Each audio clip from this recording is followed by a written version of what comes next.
Hello সবাইকে। আইএলটিএসের ৪টি মডিউলের মধ্যে স্পিকিংয়ে আমরা সবসময় অস্বস্তিতে থাকি। এর প্রধান কারণ হলো আমাদের সাবকনশিয়াস মাইন্ডে এটা চলতে থাকে যে আমাদের স্পিকিংটা ঠিক হচ্ছে কিনা, পারফেক্ট হচ্ছে কিনা। এর থেকে বেরিয়ে আসার একটি উপায় হলো সেই চিন্তা মাথা থেকে বাদ দেওয়া।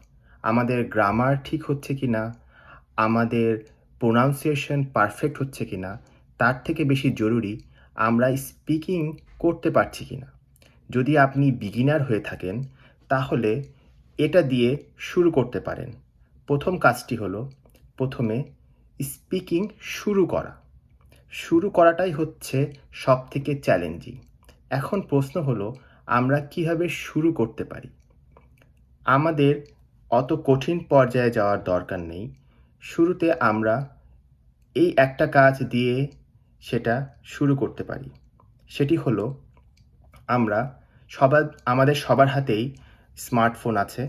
তো আমরা জাস্ট গুগলে গিয়ে যেকোনো একটা টপিক সিলেক্ট করতে পারি। সেটা আ আমাদের রিসেন্ট টপিক হতে পারে, বাংলা অথবা ইংলিশ, দৈনিক অথবা ইউটিউব থেকেও পেতে পারি। যদি আমাদের মধ্যে কোনো আইডিয়া না থাকে, আমাদের যদি পড়তে অসুবিধা হয় বা অস্বস্তিতে থাকি, আমরা যেকোনো একটা ভিডিও দেখতে পারি। সেটা ইংলিশের উপর একটা ডকুমেন্টারি হতে পারে অথবা নিউজ হতে পারে। সেটা শোনার পর অথবা দেখার পর নিজে, নিজে কিছুক্ষণ বলব। বলার পর দেখব যে আমরা কতখানি বলতে পারছি। যদি আপনি ৩০ সেকেন্ডও বলতে পারেন, সেটাই অনেক। এভাবে আমরা শুরু করলে দেখা যাবে আস্তে, আস্তে আমাদের চোখে পড়ার মতন উন্নতি হচ্ছে। আশা করি আমরা আজ থেকেই এটা শুরু করব এবং নিজেদের উন্নতি নিজেরাই নিজের চোখে দেখব।